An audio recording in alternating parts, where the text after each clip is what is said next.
Bapak dan ibu-ibu, saudara-saudara dan saudari kaum muslimin dan muslimat, hadirin wal hadirat, wal musyahidin wal musyahidat, yang bergelar tak dipanggil gelar, yang tak bergelar tak sebut nama, alim ulama, nenek mama, tokoh adat, tokoh masyarakat yang hadir ataupun yang menyaksikan melalui media dimanapun berada.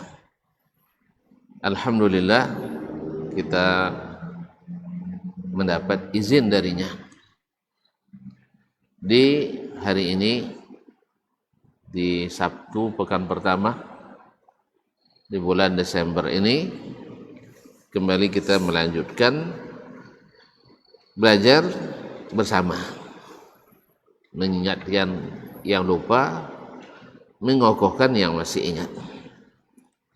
Mudah-mudahan iman kita sentiasa bertambah dan meningkat, dan dengan demikian duduk di tempat-tempat seperti ini semakin terasa nikmat. Kenapa tidak?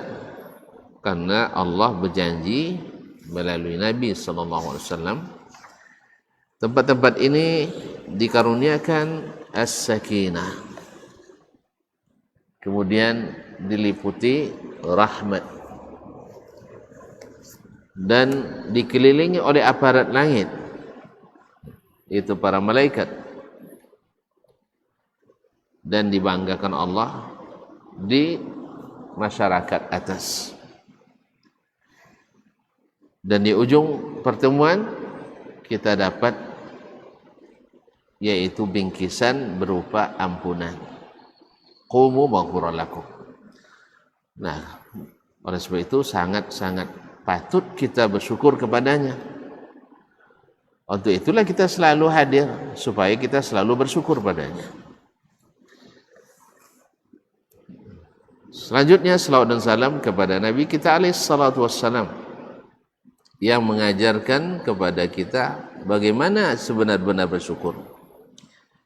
Semakin diberikan ampunan dosanya yang telah lalu dan akan datang, semakin bertambah semangatnya untuk beribadah, baik siang maupun di malam hari begadang.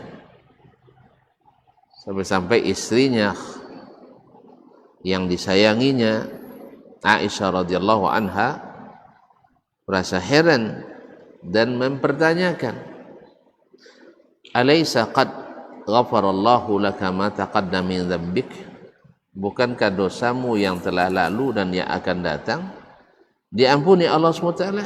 Qala bala, benar, lakin afala akunu abdan syakura. Nah, ketika saya dapat bingkisan itu, ampunan itu, kenapa saya tidak menjadi hamba yang pandai bersyukur?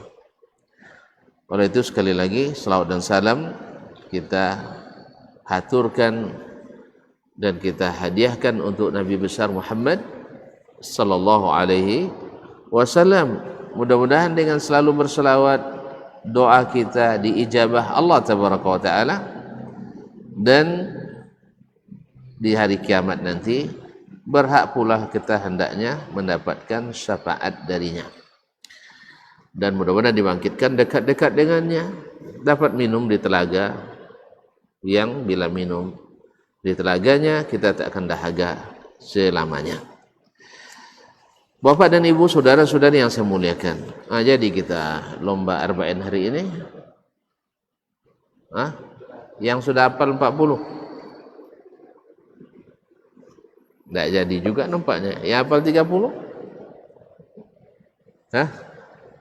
Tak jadi ketua? Oh, tak ada. Awak dah harap-harap cemas itu ni. Nah, berharap banyak yang hafal, cemas-cemas juga harus mengeluarkan hadiah. Terus bulan depan tak ada janji. Takut ya, takut dipungkiri. Ala kulli hal, alhamdulillah Selesai kita dari hadis Arba'in yang ditulis oleh Imam An-Nawawi rahimahullah ta'ala. Dan subhanallah, ini Imam An-Nawawi, rata-rata kitab yang ditulisnya menjadi kitab yang paling laris dibaca. Arba'in, Riyadhus Shalihin, Al-Azkar, Al-Minhaj, Al-Majmu', di seluruhnya. Para ulama menyebut, wallahu alam, ini mungkin tanda keikhlasannya dalam menulis kitab-kitabnya ini. Oleh sebab itu ketika selesai Arba'in Nawawiyah disambung dengan Takmilatul Khamsin Ibnu Rajab Al-Hambali, Syekh menyarankan untuk kita lanjutkan dengan Al-Azkar.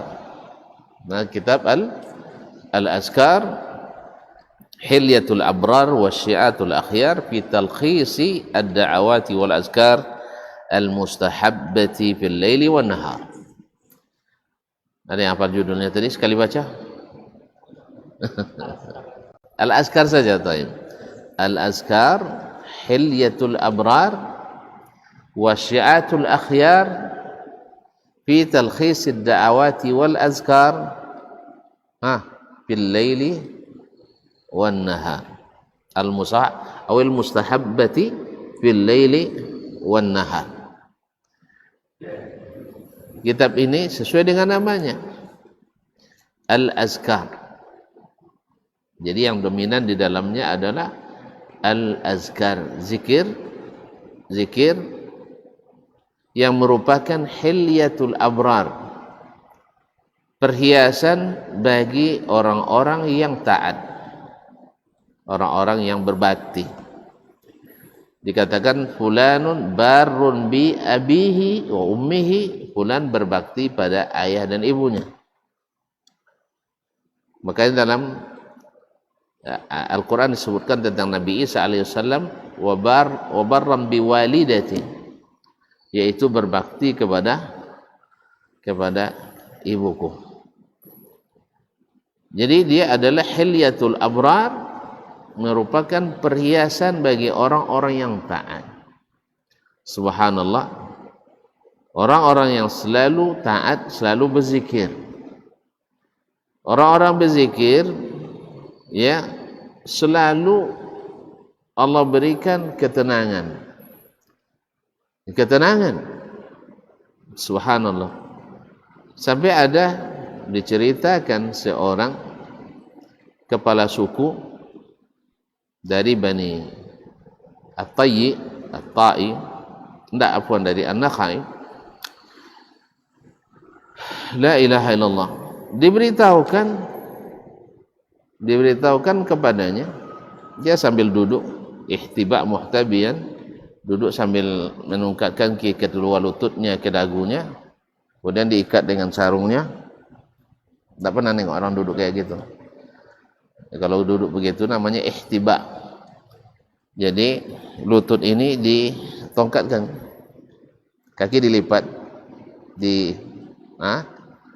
coba, seperti itu namanya ihtiba. Supaya tahan lama, ini diikat dengan sarung. Kalau dulu orang-orang teman saya, kalau orang waktu kuliah di Madinah, orang-orang India itu dan macam itu, India, Pakistan, Afghanistan itu, mereka kalau pergi belajar di masjid selesai isya itu bawa sarung itu, atau bawa kain panjang. Nanti duduknya kayak itu, diikatkan ke pinggang. Itu sejak lepas isya sampai tengah malam tak beranjak dari situ. Awak sudah 4 kali pindah. Dia memang tahan mereka duduk seperti itu. Nah, orang ini diberitahukan tentang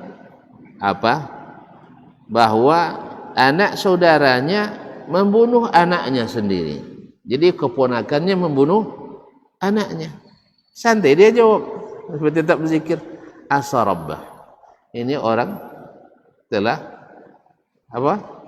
telah berdurhaka pada Tuhannya.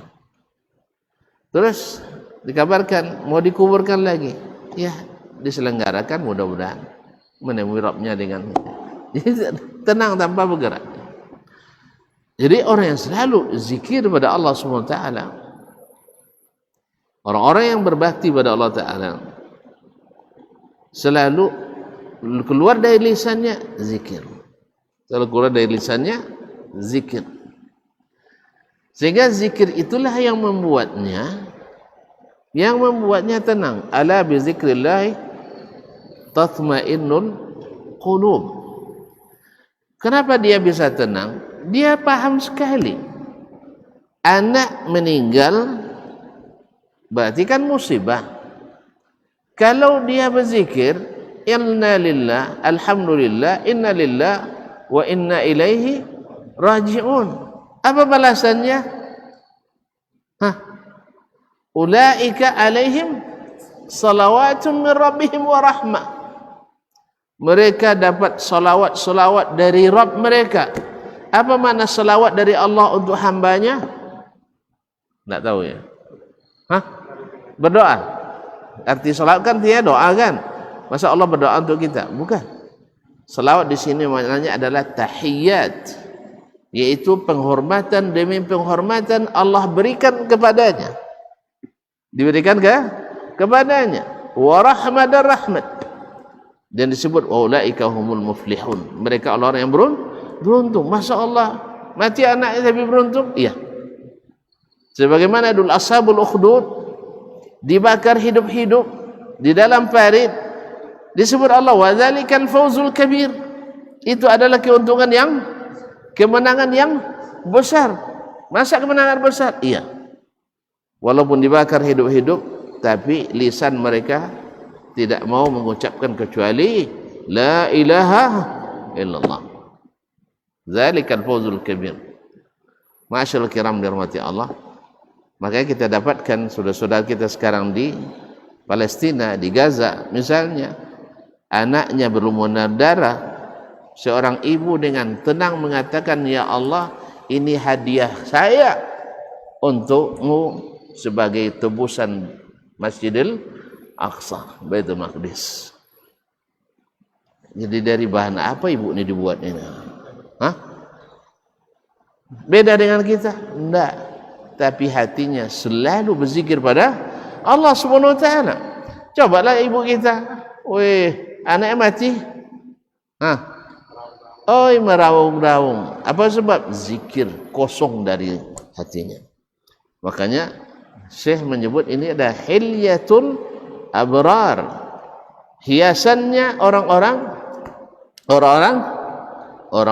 taat, orang-orang berbakti, orang-orang yang dekat. Wa syiarul akhyar, dan pakaiannya orang-orang terpilih. Apa makna syiar dalam bahasa Arab? Syiar itu sesuatu yang nampak. Maka salat disebut syiarul Islam, haji disebut dengan syiarul Islam, puasa disebut syiarul Islam, haji disebut dengan syiarul Islam, Jumat disebut syiarul Islam, pakaian yang kita pakai disebut syiarul Islam. Apa sebab? Karena dia nampak. Jadi dari orang berzikir itu nampak terus bekas zikir dalam dirinya. Maka disebutlah syiar itu pakaian yang kita pakai di luar ini namanya syiar. Ya, pakaian yang kita pakai di luar ini namanya syiar. Nah, kalau nak tambah lagi, lebih lagi, pakai rompi, yang pakai apa dia? Atau pakai jas ya, itu namanya nanti disar. Nah, biasanya yang pakai itu orang-orang berada, orang-orang berpangkat, Makanya ketika datang ke orang-orang kepada Nabi alaihissalatu zahaba ahlud duthuri bil ujur, orang-orang yang punya dusur, jamak disar. Apa disar tadi? Pakaian. Nah, di atas syiar lagi pakaian luar yang macam rompi yang mahal, biasanya pakai begitu, atau jas, atau kalau orang Arab pakai namanya disar namanya. Kalau sekarang, kalau di Arab Saudi namanya mislah. Ya, kalau di Mesir namanya apa namanya, jubbah atau di Irak. Kalau di apa namanya, kalau di Maroko namanya malifa, itu barang-barang, nah, pakaian luar. Ini namanya dusur bisa. Maka ini adalah syiarul akhyar, syiarnya orang-orang pilihan. Maka orang pilihan itu tak pernah lisannya putus dari zikrullah. Tak pernah dari zikrullah. Makanya ketika lisannya biasa mengucapkan alhamdulillah, datang musibah, ya, diambil anaknya, lalu dia mengucapkan alhamdulillah. Orang kita kalau nengok kita dapat musibah, alhamdulillah, rupanya senang dia anaknya mati. Iya, kalau tuan-tuan tahu dan sadar bagaimana untungnya orang yang diambil anaknya di waktu kecil oleh Allah Subhanahu Wa Taala, di mana dia akan menunggunya di pintu surga dan memeluk pinggang, kan kalau anak kan masih kecil kan, nah, tentu pinggang dia peluknya. Kalau maknya apa yang peluknya? Kalau maknya yang peluk, apa yang peluknya? Pundaknya kan? Iya. Iya, pundak lah, karena sama tinggi. Kalau anak dipeluknya, tuan-tuan, tak pernah dipeluk sama istri ya, atau mulai istri. Kalau anak dipeluk, biasanya dipeluknya pinggang kita. Jadi di pintu surga dia tunggu orang tuanya, dipeluknya pinggang orang tuanya dan diajak masuk surga. Seperti anak antum ngajak antum masuk kebun binatang misalnya kan, sambil-sambil merengek dia bawa masuk gitu ya, atau tempat wahana permainan. Woi, tapi surga tidak bisa dibandingkan dengan itu. Biha ma la ainun ra'at wa la uzunun sami'at wa la khatara ala qalbi bashar. Ma'asyal kiram dirahmati Allah SWT. Jadi al-azkar ini ya memang dipilihkan oleh imam menjadi perhiasan bagi orang-orang yang mau taat pada Allah. Seolah-olah beliau katakan, siapa yang baca kitab ini sampai tamat mesti jadi orang taat. Lah, berarti mau sampai tamat? Setahun berapa tamatnya? Sekali sebulan. Sekali sebulan. Kami menamatkan Sunan Nasai yang 6 jilid itu atau 5 jilid itu 3 tahun setengah tiap hari. Jadi tentulah nengok-nengok jamnya. Baru di bahas judul sudah nengok-nengok jam, tapi tak apalah. Ya, kita teruskan sedikit demi sedikit. Insya Allah sampai juga ke atas bukit nanti. Tapi beliau berjanji bahwa kitab ini kalau dibaca dengan sepenuh hati dan diamalkan, insya Allah jadi orang-orang taat, dan insya Allah jadi orang-orang pilihan. Kita coba ya, kita coba, benar tak kita menjadi orang taat, menjadi orang pilihan. Tapi yang jelas penulis sendiri, kan ini ya, biasanya seperti kata orang Arab, faqidus syai'i la yu'ti, yang tak punya tak bisa memberi. Dia karena dia punya maka diberikannya pada kita.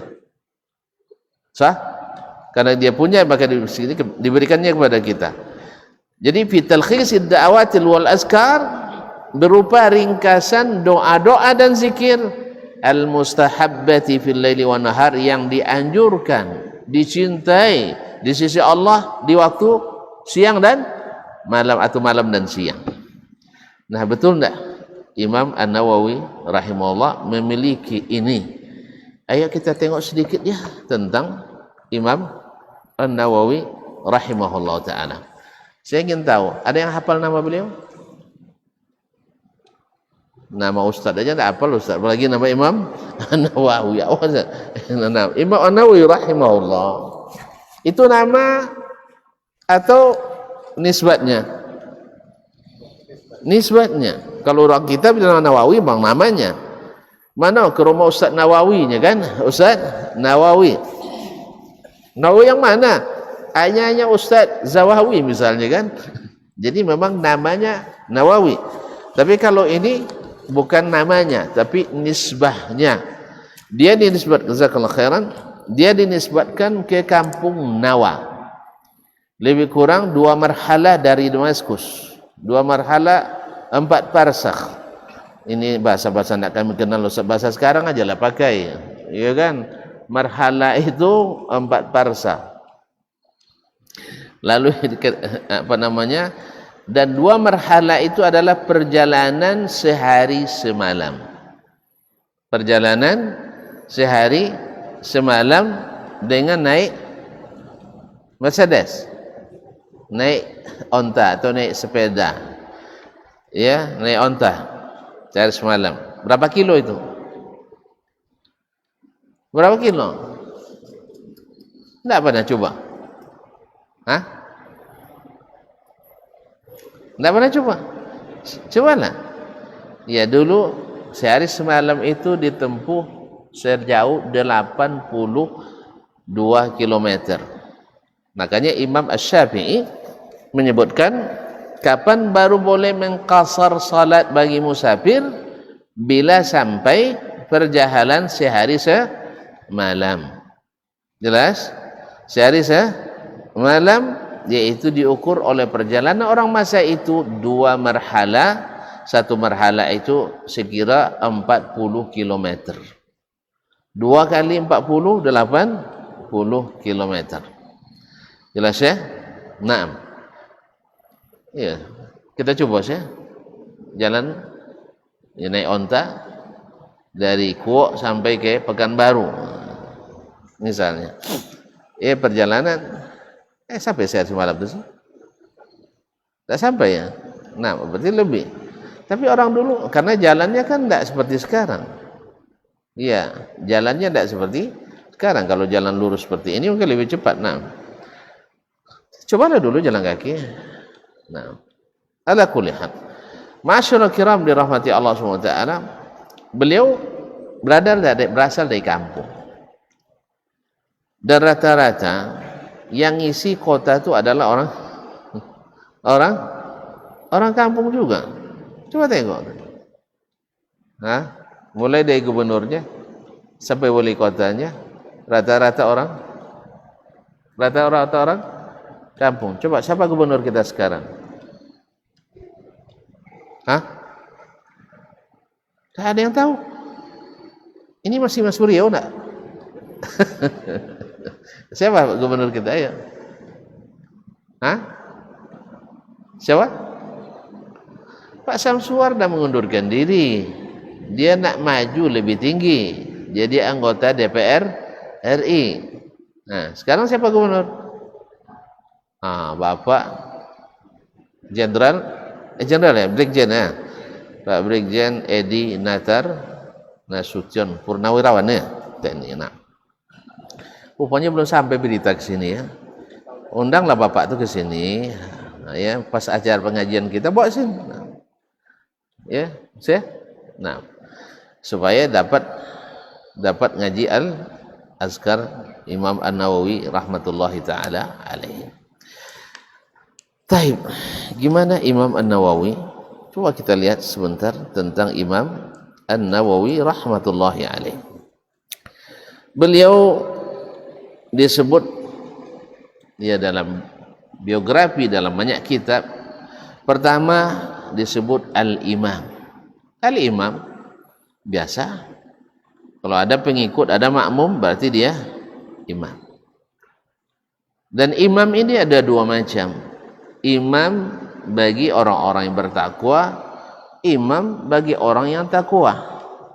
Iya, orang yang bertakwa. Dan biasanya kalau disebut imam bagi orang-orang yang bertakwa, orang-orang saleh. Nah, kemudian Al-Hafiz, dia juga seorang hafiz Quran sejak masa kecil lagi, dan hafiz hadis-hadis Nabi sallallahu alaihi wasallam. Juga disebut dengan Syekhul Islam, Syekhul Al-Islam. Ini jarang-jarang di antara ulama, artinya tidak seluruh ulama dapat gelar Syekhul Islam. Di antaranya yang masyhur dengan Syekhul Islam, Imam Ibn Taimiyah rahimahullah digelar dengan Syekhul Islam. Kemudian Imam Zakaria Al-Ansari dan Imam Ibn Hajar Al-Asqalani. Kemudian Imam An-Nawawi yang digelar dengan Syekhul Islam. Ma'asyiral kiram yang dirahmati Allah, Abu Zakaria dia tidak punya anak karena tidak menikah. Belum sempat menikah beliau sudah meninggal, ya, umur 40 sekian atau 40. Beliau lahir 631, meninggal 676. 631 meninggal 676, berarti 45 tahun umurnya sudah meninggal. Wajarlah dia disebut dengan imam. Awak yang sudah lebih dari umur segitu itu belum membaca seluruh kitabnya sampai selesai. Nah, coba bayangkan, dia menuliskannya mana lebih payah menulis membaca? Mana lebih payah menulis membaca? Kayaknya baca lebih payah ya. Soalnya baru sehalaman dah tertidur. Pokoknya asal mata tak mau tidur, ambil buku, insya Allah cepat dapat tidurnya. Tapi jangan komik. Kalau komik tak mau tidur ya. Kalau komik tu jadi entah kenapa pula komik tak mau tidur. Tapi kalau baca Quran langsung tidur. Allah musta'an. Abu Zakaria Yahya ibn Sharaf ibn Murri ibn Hasan ibn Husain bin Muhammad ibn Jum'ah ibn Hizam An-Nawawi Ad-Dimashqi. Nisbat kepada Nawa, kampungnya tadi. Kemudian nisbat kepada Dimashq. Dimashqi, orang Melayu cakap Damsik, ya, Damsik. Orang kita nyebut Damaskus. Orang Arab bilang Dimashq. Jadi memang banyak tambah-tambah ya, banyak rubah. Jadi syekh kita dulu di Melayu mungkin salah baca Damsik, ya, akhirnya diikuti oleh anak keturunan semuanya sehingga dibaca Damsik. Sama dengan Mahyuddin. Ya, Mahyuddin tak ada nama Arab dah. Cuman datuk kita dulu salah baca sehingga diikuti oleh murid-muridnya banyak. Tak ada pula yang perbaiki. Kadang nak perbaiki segan sama kebuya. Hanya nama Mahyuddin, nama masyhur di dunia Melayu Islam, di Indonesia dan Malaysia. Semuanya Mahyuddin. Padahal yang benar adalah Muhyiddin. Muhyiddin. Bukan Mahyuddin. Tapi jangan roba-roba nama buya saya. Nama buya saya nama Muhammad Nur Mahyuddin rahimahullah ta'ala. Itu diberi nama oleh orang tuanya. Entah pakai belantai kambing, entah belantai ayam, dulu saya tidak tahu itu. Nah, yang jelas karena dulu ada ulama kita yang salah baca, terus diikuti oleh yang selanjutnya. Nah, kalau membaca kalimat itu saja bisa keliru, Dimashq jadi Damsik, Muhyiddin jadi Mahyuddin, terjemah qalbun yang artinya jantung jadi hati, maka apalagi hal-hal yang lain mungkin saja ada yang tersilap. Maka kewajiban kita yang datang belakangan untuk memperbaiki yang dulu salah pasang. Maka tidak perlu marah-marah pula, ya sah? Nanti saya beri nama anak saya Muhyiddin. Apa ndak nak Mahyuddin Ustaz? Nya Mahyuddin itu dulu salah baca. Nah, yang benar adalah Muhyiddin. Muhyiddin. Ya, cuman masalah terjemah hati ke jantung ini yang payah, susah orang menerimanya. Dikandai tak pandai, dicakap tak pandai bahasa Arab nanti. Sebab kamus semuanya di kamus Mahmud Yunus, kamus Marbawi, kamus Abdullah Nuh, kamus ini dan itu, semuanya terjemahannya adalah hati. Padahal makna yang sesungguhnya adalah jantung. Biar tak dibilang tak tahu bahasa Arab, bilang dia jantung hati. Nah, jantung hati. Nah, itu bawa dua-duanya. Ma'asyiral kiram dirahmati Allah SWT. Itu diabaikan aja dulu sebentar ya. Baik, saya selesaikan nama beliau ini. Nisbah ila Nawa, nisbah kepada Nawa. wa hiya qaryatun min qura Huran di Suriah, termasuk kampung dari perkampungan Huran, daerah Huran di Suriah. Tab'udu an Dimashq 83 kilometer januban, yaitu ke arah selatan kota Damaskus sejauh 83 kilometer. 83 kilometer. Nah, kemudian imam ini dilahirkan di Nawa tadi. Dilahirkan di Nawa pada bulan Muharram tahun 631. Dari dari sepasang ayah dan ibu yang saleh. Nah, ini yang penting. Makanya kaum muslimin dan muslimat, ya, kita sekarang kalau nak cari istri lagi, mana tahu nak cari istri lagi, cari yang salihah. Cari yang salihah. Tapi kalau nak cari, tidak nak cari istri lagi, cari menantu, cari yang saleh dan salihah. Tidak apa-apa kaya, tidak masalah. Asal cantik. Ya kan, tidak ada masalah. Tapi yang penting salihah. Cantik tidak masalah, asal kaya. Atau ganteng tak masalah, asal punya jabatan. Tidak ada masalah. Yang penting saleh. Karena memang kesalehan orang tua sangat menentukan kesalehan anak setelahnya. Sebagaimana kesalehan suami juga akan berpengaruh pada kesalehan istri. Karena Allah berjanji, yang baik-baik diberikan untuk yang baik-baik. Yang buruk-buruk dapat pula yang buruk-buruk. Al-khabithuna at-tayyibuna lit-tayyibat wat-tayyibatu lit-tayyibin wal-khabithuna lit-khabithat wal-khabithat lil-khabithin. Nah, oleh sebab itu maka salehkan diri. Oh, Ustaz, dah terlambat? Tidak ada masa terlambat. Karena berapa banyak orang sudah hampir tamat hidupnya, lalu cemerlang di sisa usia. Cemerlang di sisa usia. Biasa saja. Bukankah dulu orang-orang yang sahabat Nabi itu jahiliyah asalnya? Karena memang enggak ada yang mengajarkan. Tetapi setelah mengaji dengan Nabi SAW, ya, menjadi orang-orang besar dan berdakwah untuk Islam. Kita juga mungkin di waktu kecil tidak ada yang menarik buat kita di masjid itu. Lalu kita ngaji yang benar, ya, mengikuti sunnah Nabi SAW. Karena kita kalau ikut sunnah Nabi, tidak ada alasan untuk tidak ke masjid salatnya. Tidak ada alasan. Ya, sebab apa? Kita lihat Nabi menganjurkan, sahabat tidak ada yang tidak berjamaah. Baik. Tapi ketika kita tidak ngajinya pendekatan sunnah, kan hukumnya cuma sunat. Itu masalahnya. Penekanannya ke hukumnya cuma sunat. Akhirnya sering disunat.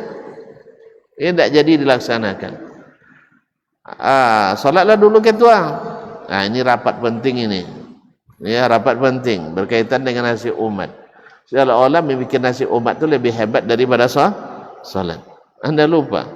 Yang ditanya di hari kiamat pertama bukan memikirkan apa nasib umat. Yang ditanya adalah salat. Bahkan nanti tentang umat pun kalau ditanya, kamu aja tidak umatmu salat. Ini mohon maaf nih ya, yang jadi RW, RT, kepala desa, camat. Ya, saya kalau pidato di depan bupati saya sampaikan ini. Di depan wali kota saya sampaikan ini. Di depan calon pun kalau dibawa kadang kan ada juga kampanye terselubung kan. Pertemuan keluarga ini diajak juga kadang. Suruh ceramah, saya bilang, saya mungkin kali ini bertemu dengan Bapak, tapi ingat bahwa kalau sudah dapat kepemimpinan, Allah katakan yang akan dibantu itu alladzina immakannahum fil ardi aqamus shalah. Orang yang bila kami beri kuasa di permukaan bumi, yang patut dilakukan pertama kali oleh penguasa mendirikan salat. Jadi salatnya orang kampung kita ini menjadi tanggung jawab pemimpinnya. Makanya pemimpin, oh itu urusan pribadi, tidak, urusan Bapak. Bapak jadi pemimpinnya. Oh, tidak masuk dalam kamus demokrasi. Ya, kalau demokrasi kan tidak ada pahalanya. Tapi dalam kamus sebagai seorang muslim itu masuk. Kalau tidak, saya khawatir para pemimpin ini berdosa. Pak RT, Pak RW, Pak Kepala Desa, Pak Camat, kalau tidak berikan kesempatan, tidak mengarahkan orang yang di bawahnya untuk menunaikan salat, saya khawatir berdosa. Karena yang nanti ditanya. Dan sebaliknya, bila dia jadi penyebab rumah-rumah Allah ramai, oh, Pak Camatnya bagus, Masya Allah, sejak beliau jadi camat, tidak muat orang sholat zuhur di masjid Muhajirin Keratai ini. Nah, kalau gitu orang masjid aja milih, kalau pakai pemilu kan tidak cukup itu untuk dapat suara. Kadang-kadang kita tidak pandai cari suara. Ya sah? Ya, nah. Kalau orang semuanya sudah ke masjid, berarti yang dicarinya orang yang bawa ke masjid itu. Allah musta'an. Jadi kaum muslimin dan muslimat dirahmati Allah. Jadi lahir dari ayah dan ibu yang saleh. Kita dengarkan azan dulu ya. Nah.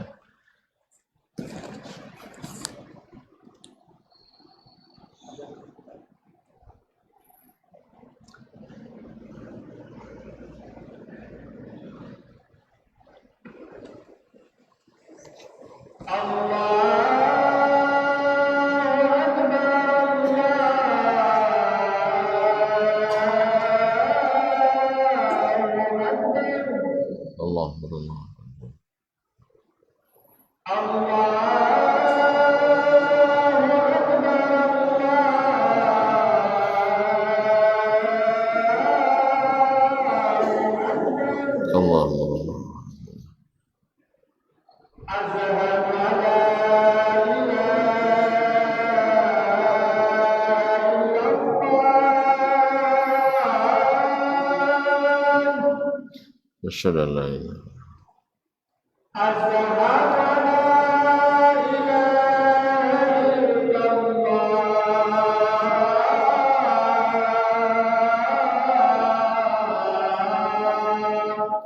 asyhadu an la ilaha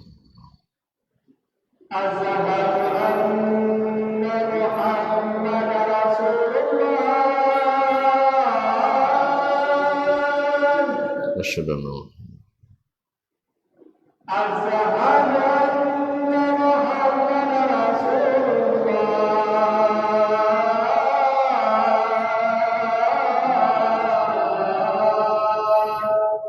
Salam.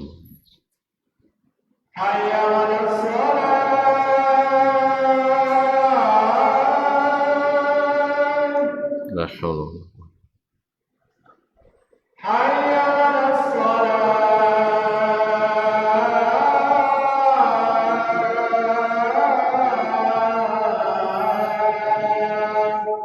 La haula.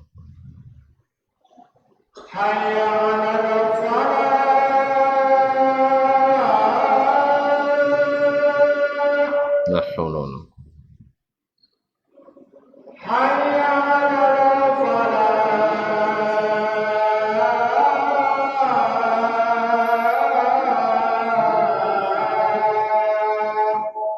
la haula wala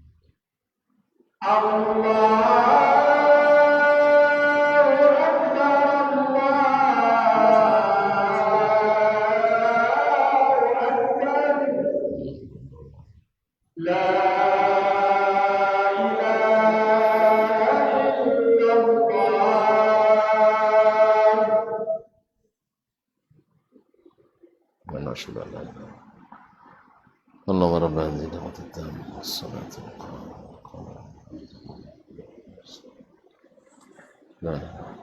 معاشر الكرام ونشأ في أسرة مسلمة zakiyah dan tumbuh pula di keluarga Islam yang sangat taat pula, yang bersih.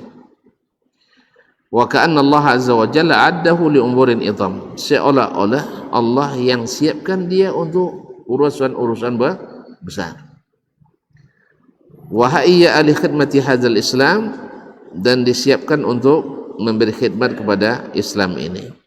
Wa nashril ilmi, menyebar ilmu, fakana rahimahullah munzu sibahu tazharu alaihi ma'alimuz zaka wal jiddiyati bil umur. Sejak kecilnya sudah terlihat tanda-tanda kecerdasan dan tanda-tanda kesungguhan. Cerdas dan rajin. Ya, singkatnya karena alarm dah bunyinya. Nah, singkatnya anak-anak kita hari ini kuliah dikasih 4 materi kuliah sehari, dia bilang waduh sibuk sekali Ustaz, ramai sekali, 4 jam sehari. Ingat Imam An-Nawawi rahimahullah kuliah 12 materi dalam sehari. Kalau anak-anak kita di sini suruh menghafal, tidak bakal. Tapi beliau seluruh pelajarannya dihafalkan. Anak-anak kita sekarang diukur ilmunya dengan waktu. Asal cukup 16 tatap muka, berarti selesai ilmunya. Kalau dulu enggak. Kalau enggak tamat dari muka depan ke muka belakang kitabnya, belum selesai kuliahnya. Makanya tidak heran kalau mereka dulu Sahih Bukhari itu selesai dan hafal. Sahih Muslim selesai dan hafal. Anak-anak kita sekarang di jurusan hadis misalnya ditanya apa judul lengkap Sahih Bukhari, tergagap dia menjawabnya. Dia tidak bisa membedakan kitab As-Sunan dan Jami'. Ma'asyal kiram yang dirahmati Allah SWT. Tapi alhamdulillah walaupun demikian ada bibit-bibit unggul ada. Ya, yang menghafalkan Al-Quran sejak kecil, yang menghafalkan kitab-kitab hadis. Masya Allah, kemarin anak teman atau kalau di sisi junior saya dulu di Madinah, tapi kalau dari sisi gerakannya dalam dunia pendidikan, saya di junior juga jadinya. Nah, banyak para penghafal Quran yang beliau ini kan lahirkan. Ya, anaknya menghafal 18 kitab hadis. Masya Allah. Cuman bukan di sini, di Madinah. Kayaknya di sini tidak sempat menghafal. Coba lihat, yang hafiz-hafiz yang seperti itu rata-rata ngapalnya di mana? Di luar. Kayaknya Indonesia kurang pas kayaknya ya. Tapi tidak, tetap ada.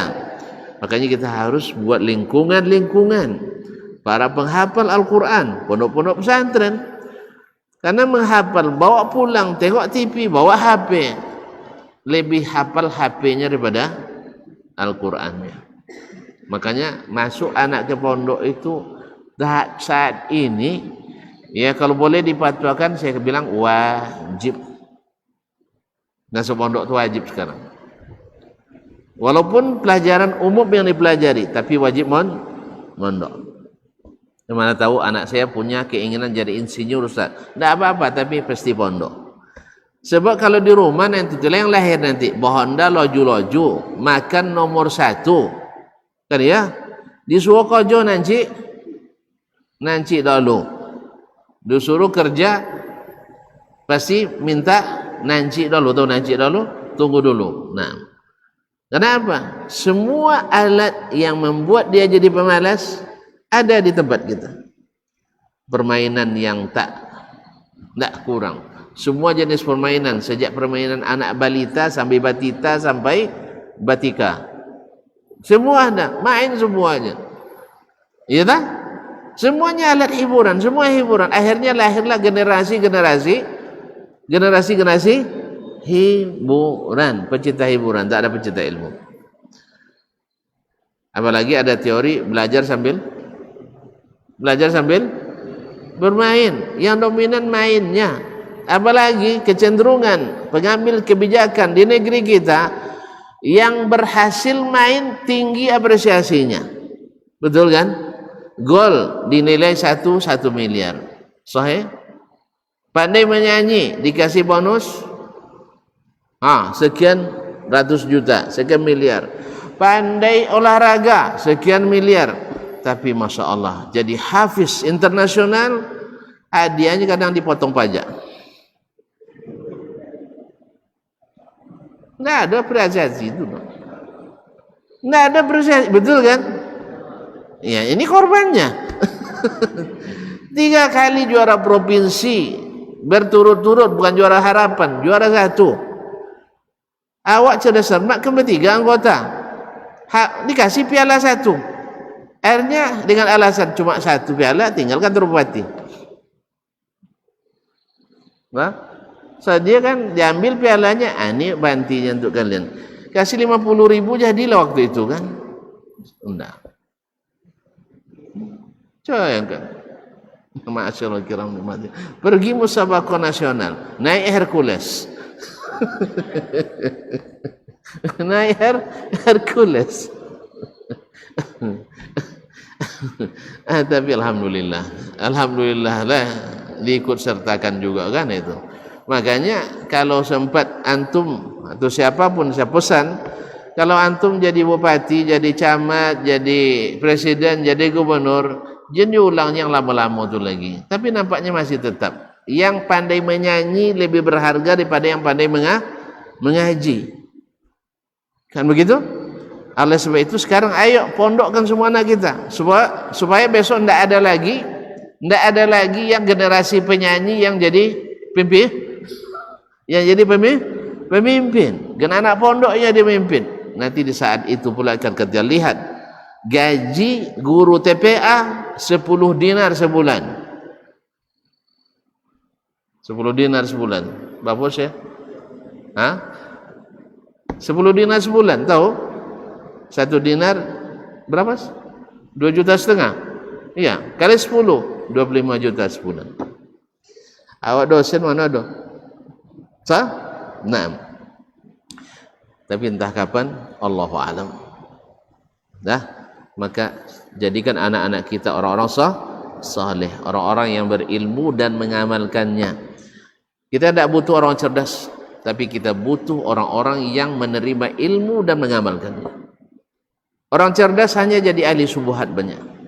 Orang cerdas kalau tidak mengamalkan ilmunya, tidak taat kepada Allah dan Rasul, menebar syubhat kemana-mana.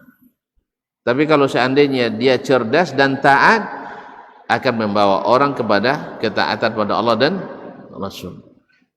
Tapi kalau tidak cerdas, justru memutar balik dalil yang terjadi. Orang dah rajin ke masjid, orang yang rajin mengaji, akhirnya dia gelisah. Ini bahaya ini. Masa orang ngaji berbahaya? Orang ngaji masa berbahaya? Orang rajin masjid masa berbahaya? Orang rajin baca Quran masa berbahaya? Bukankah Nabi semakin dia mengaji, semakin dia baca Quran, semakin banyak turun wahyu kepadanya, semakin menjadi rahmatan lil alamin. Tiba-tiba antum punya pandangan rajin baca Quran jadi teroris, rajin ke masjid orang radikal, rajin mengaji nanti wahabi dan sebagainya.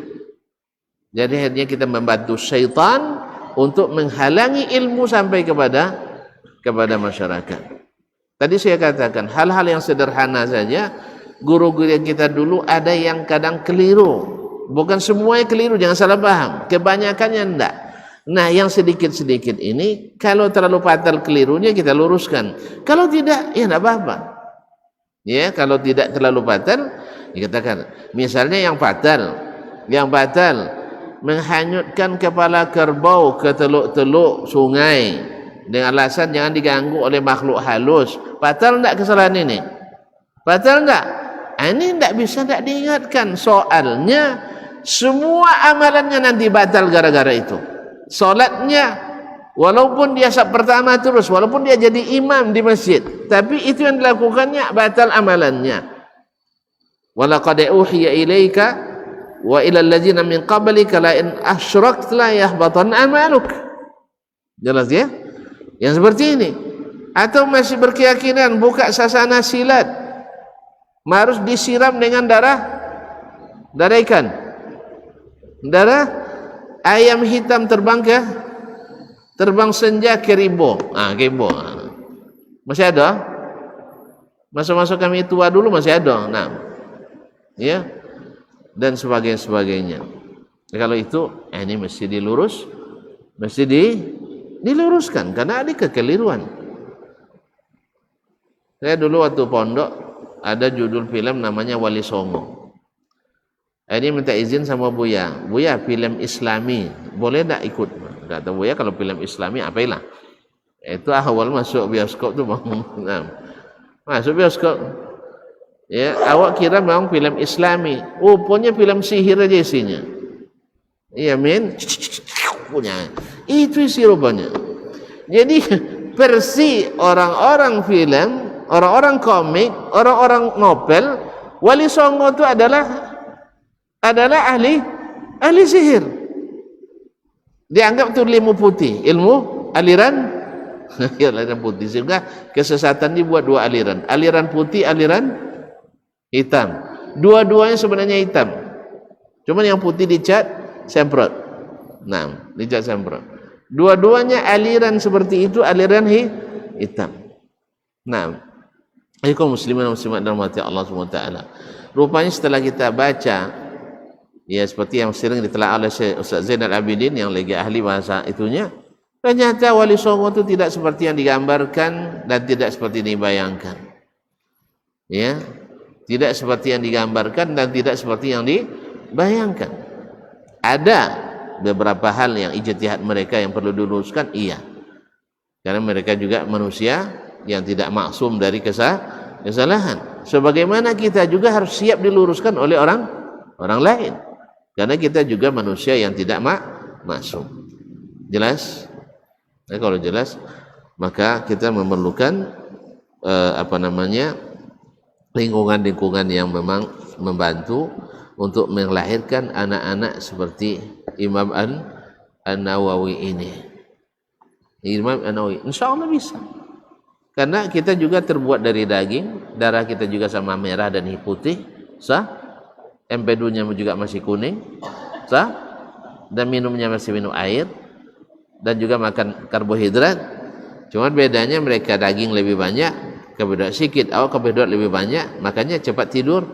Nah, ya, habis makan langsung ngantuk. Kalau mereka habis makan langsung semangat untuk bekerja lagi.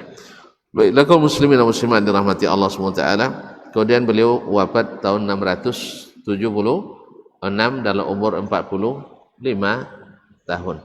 Dan kitabnya sangat banyak. Kalau ibadahnya tidak usah disebut lagi. Kalau ilmunya yang diragukan lagi.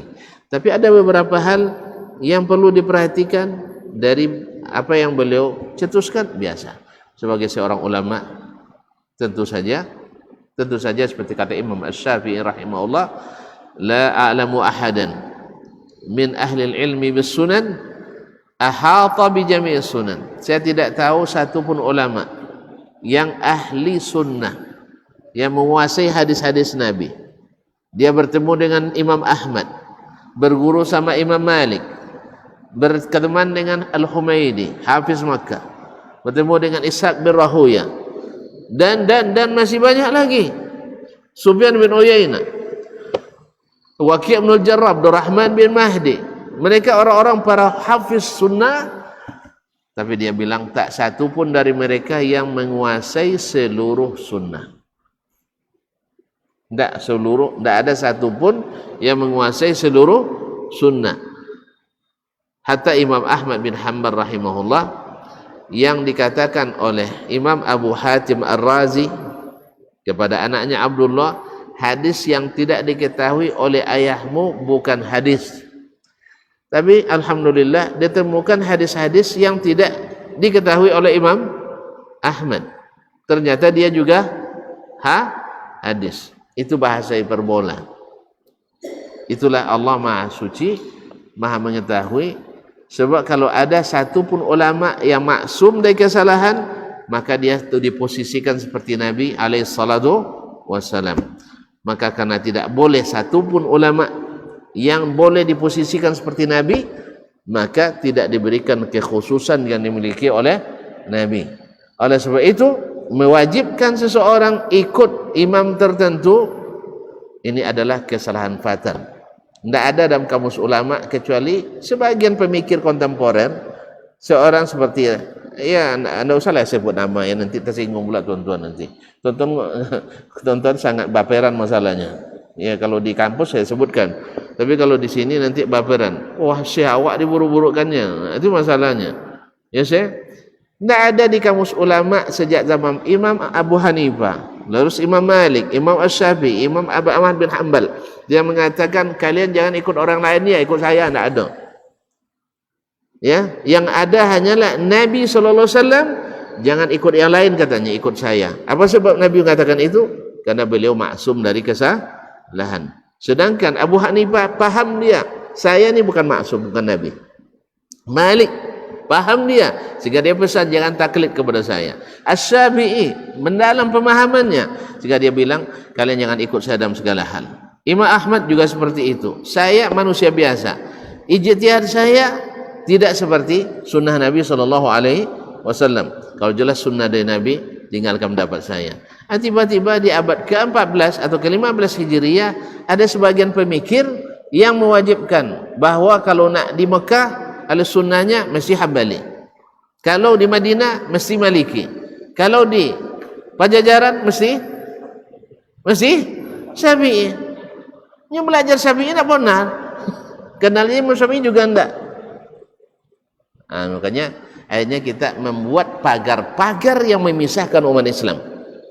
Maka ini pendapat seperti ini wajib ditolak. Kalau perlu tolak mentah-mentah. Ya, berarti kita jadi mujtahid semuanya. Siapa yang bilang?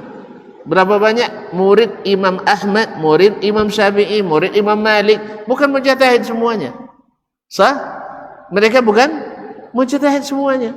Ada yang muridnya sampai ke mujtahid muqayyad, ada yang sebagian muridnya jadi mujtahid mutlak, ada di antaranya hanya sekedar pengikut, dan bahkan juga ada yang muqallid.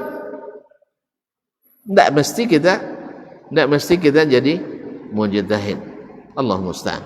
Kayaknya sudah sampai begitu lah ya. Hah? Udah paham tuh sih? Hah? Saya belum puas ini masalahnya. Antum terlalu cepat puasnya, apa boleh buat? Iya, tidak tertampung lagi, apa boleh buat? Nah, kita nanti tumpah pula dia, ya kan? Ya kita mulai mengambil majlis masing-masing. Saya lihat itu, jadi oleh sebab itu kita tutup aja lah dulu ya. Nah, daripada nanti tambah banyak majlis dalam majlis, kita tutup. Tapi kata kuncinya, kitab ini dijanjikan oleh Imam Asy-Syafi'i, Imam An-Nawawi rahimahullah, menjadi hiasan bagi orang-orang taat, menjadi pakaian bagi orang-orang yang pilihan. Dan memang beliau sendiri sudah menjadi bukti nyata dengan ilmu yang ditorehkan, beliau menjadi orang pilihan. Ibadahnya jangan ditanya, makanannya dijamin halal 100%. Beliau tidak sembarang makan. Kalau kita enggak, ya, Yahudi makan jalannya kan, walaupun tidak haram, tapi intinya syubhat bagi kita itu ringan, tapi beliau tidak. Makanya silahkan baca sejarah Imam An-Nawawi rahimahullah ta'ala, tapi bukan yang isinya seperti cerita Wali Songo, karena sebagian ada yang menambah-nambah kisah sehingga digambarkan pula seperti wali-wali. Kalau sudah cerita wali-wali ini banyak tambah-tambahannya. Oleh sebab itu hindari yang bertambah, karena memang berita itu kalau dikirim selalu bertambah. Yang berkurang kalau duit dikirim mesti berkurang. Wah, kirim misalnya 1 juta, sampai 800. Apa 800 ndek sosak tadinya, tinggal 800. Nanti berhutang, bila bayar 2 pekan yang lalu, 2000 pekan setelahnya ndak juga di Allah musta'an. Baiklah kaum muslimin semua, ini sekadar gambaran. InsyaAllah ya, kita mulai di pekan depan sih, di pekan tahun depan. Tahun depan. Subhanallah. Tuan-tuan betul-betul tahan itu, setahun menunggu, setia menunggu ya. Nah, Masya Allah. Terima kasih. Mohon maaf. Wabillahi taufiq wal hidayah. Wa subhanakallah bihamdik. Asyhadu an la ilaha illa anta astaghfiruka wa atubu ilaik. Wassalamualaikum warahmatullahi wabarakatuh.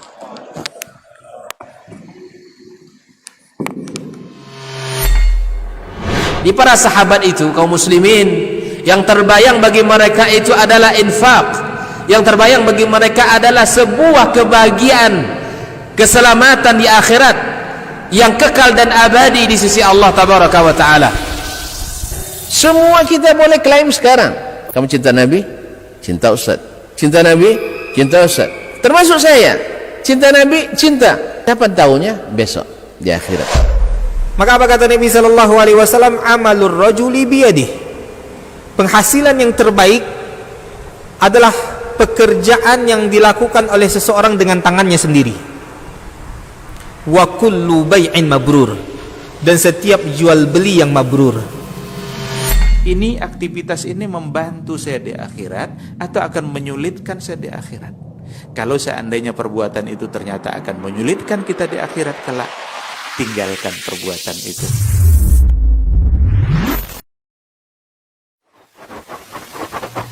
Barometer amal kita saleh tak salehnya di salat kita. Bila salat kita ikhlas dan sesuai dengan sunnah Nabi SAW, maka insya Allah amalan yang lain mengikut. Ini aktivitas ini membantu saya di akhirat atau akan menyulitkan saya di akhirat. Kalau seandainya perbuatan itu ternyata akan menyulitkan kita di akhirat kelak, tinggalkan perbuatan itu. Anta ni'mal jund. Kamu adalah sebaik-baik prajurit. Coba lihat. Kamu adalah sebaik-baik prajurit. Maka tujuannya adalah menghancurkan kehidupan rumah tangga.